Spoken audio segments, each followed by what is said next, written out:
Welcome or welcome back to my YouTube channel. Welcome back to another reading vlog. I was really in the mood of reading and filming it. I've missed showing my reactions to you guys when I am reading. I have books from my summer TBR. I really want to get into reading physical books, and I just had a huge reset of some sort when it comes to my reading life, and I just want to get back into reading. So first book that we do have is A Man Called Ove by Frederick Backman. This has been on my TBR for a very long time. I do want to watch the movie after reading this book. So all I know is that this is about a man, an old grumpy man that lives alone, if I'm not mistaken. And I think he has a cat, and a family moves next door to him, and I think the family or the little boy from that family kind of like gets close to this man, and we just see the relationship between those two. So I've heard that this book is heartbreaking. Tom Hanks is the man in the movie, and I love Tom Hanks.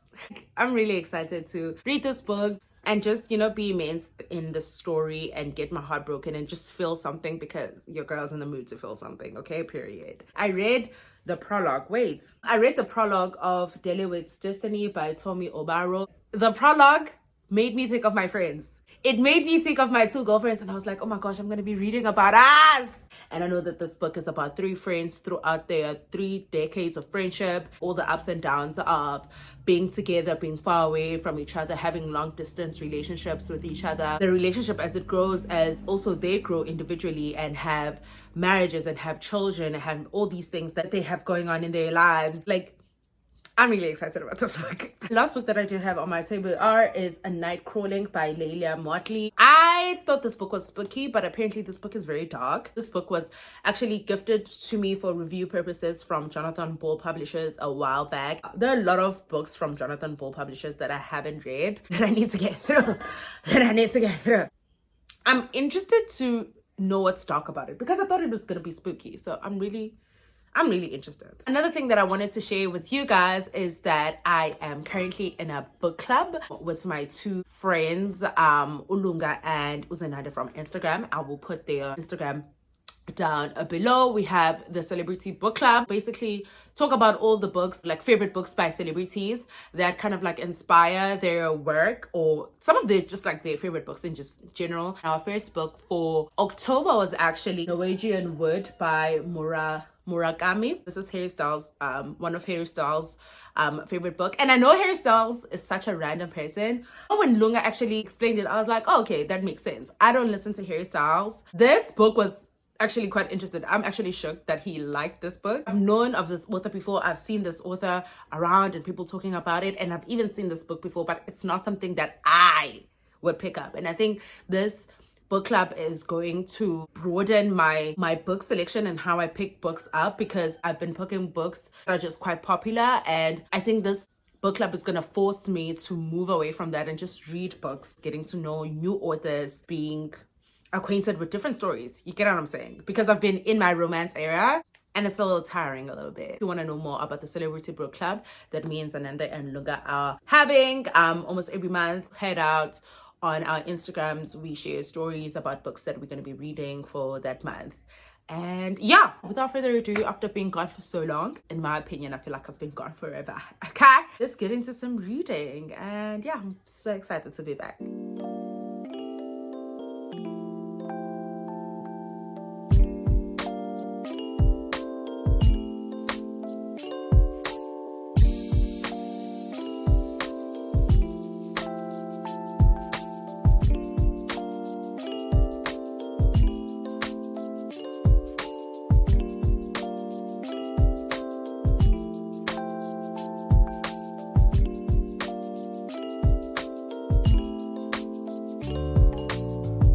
The day got ahead of me and I couldn't read anything, but I'm currently on page 10 and I like this book. Just imagining Tom Hanks as the guy just makes it so much better for me. You can see how Tom Hanks can be grumpy. I don't know, I can just see it. I'm using this bookmark that Ompile gave me, like Ompile gifted me this. Guys, I love my book friends. It's nice to picture Tom Hanks obviously as the grumpy old man. Like I can totally see him doing it.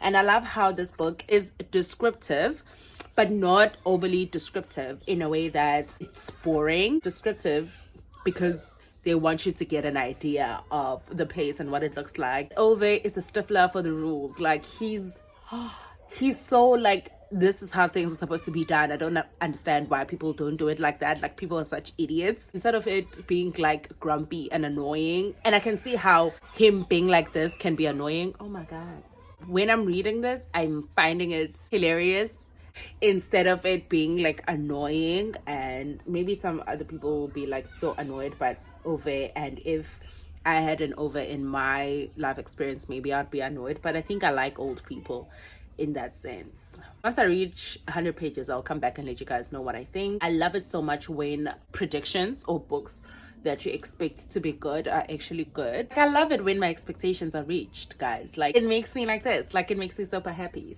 The chapters are short, font is tiny, but I don't even feel it. But also, too soon to tell. Speak to you guys later.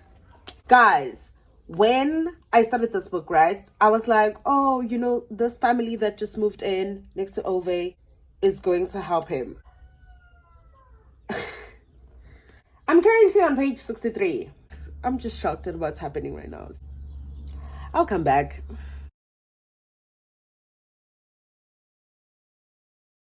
Ove just basically said, indoda, my main daughter, ngezenzo zayo. Men are what they are because of what they do, not what they say. You know what? He's speaking facts. I don't see the world as in like black and white. There's some gray to it. But Ove sees the world like in black and white. And it's either it's right or wrong. And these are my beliefs. And I'm not going to go against about it. Even if I'm putting myself on the line. And I don't know whether to be pissed about it or to admire him. Like, interesting. Page 181. Something happened to Ove's wife. And it was just like really sad. Guys, please listen to this, ne? Every human being needs to know what she's fighting for. That was what they said. And she fought for what was good, for the children she never had. And Ove fought for her because that was the only thing in this world he really knew. You never know why a person is the way that they are. You don't know the things that have happened in their lives that have shaped them. I think this is such a beautiful example of that. Ove being in his old age and just looking back on his life and the type of life that he lived and the things that he went through. You just understand why he's mad all the time. I haven't had like my big cry, but I've had moments where it's just like, oh my gosh, this is sad. I love the writing. I can't wait to watch the movie now. Like, I'm so excited to watch the movie. Now I understand like this because Ove is such a fixer. He likes to fix things. I think that's how he shows his love. Like, he wants to fix things.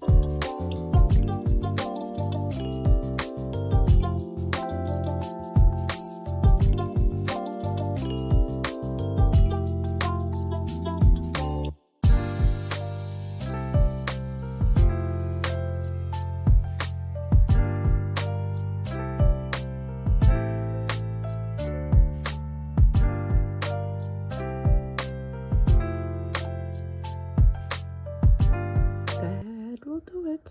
That'll have the crybaby back. Yeah. Guys, what? Guys. Wow. Okay.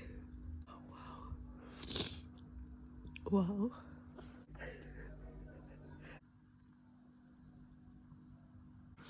Now I want kids in school to read this book. Yeah, they should. They should read this book.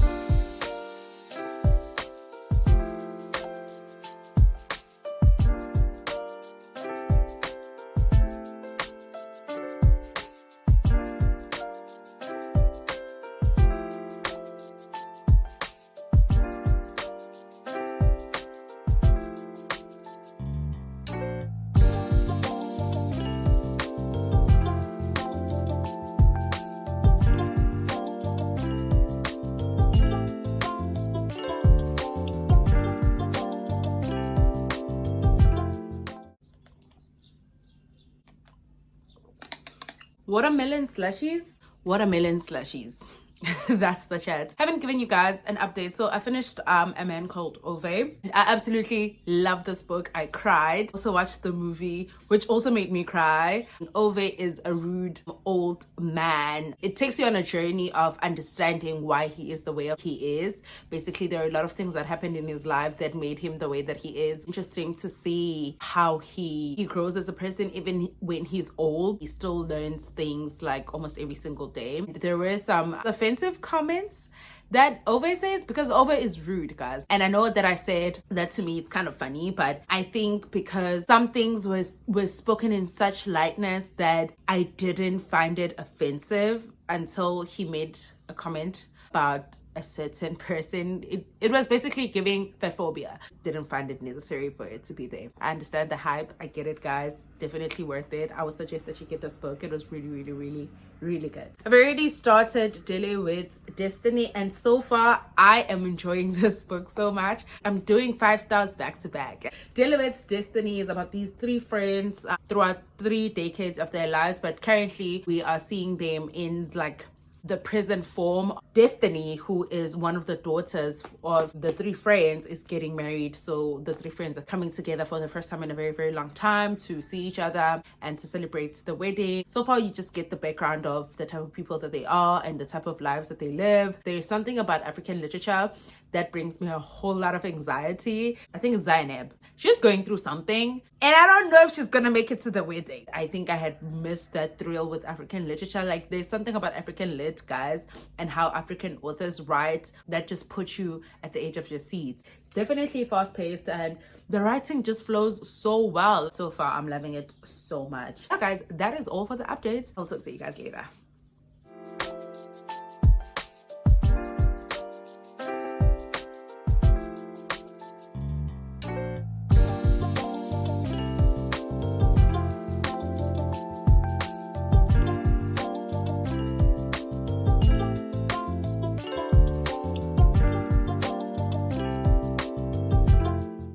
Still here. I just want to say that Toby Obaro makes the characters so different. Zenobia and Funmi and Enitat were still kind of like in their own heads. You felt that they were weighted by responsibility, by the things that they had to do or the things that they were going through. But once they saw each other, it's like that all melted away. I was a part where Funmi was like, she hasn't laughed like this in such a long time, that she forgot the sound, like what it sounded like to just laugh so freely. I just think that's the most beautiful thing. I'm enjoying this book so much. I'm enjoying it.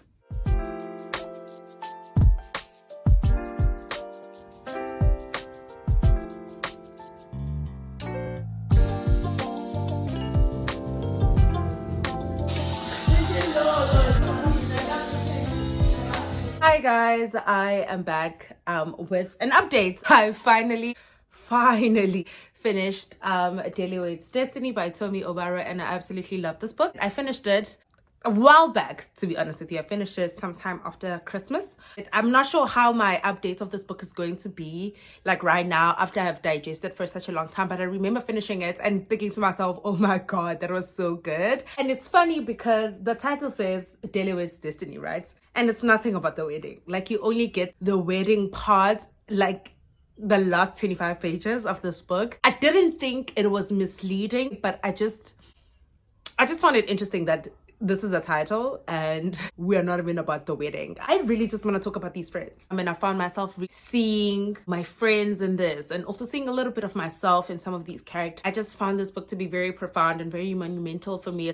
It did such a great thing in me, and just realizing how much community is like really, really important. Just like seeing how these 3 girls and how they met also, it's just made me appreciate my friends just like a little more. You see so much growth in these characters, and growth in terms of how they were so different from how they were when they were in uni and how they were now that they're a grown woman with children and have all these responsibilities and have gone through so many things in their lives. It's just so beautiful and so interesting to see. It made me look forward to me and my friends being like 50. You know, like wondering how we would be, how, you know, life experiences would changes, you know, and because they changed so much, they became completely different people that at some point they didn't recognize each other because they've always seen each other in a certain light, that, you know, when things happen in their lives, you know, they change. Was it Anitet?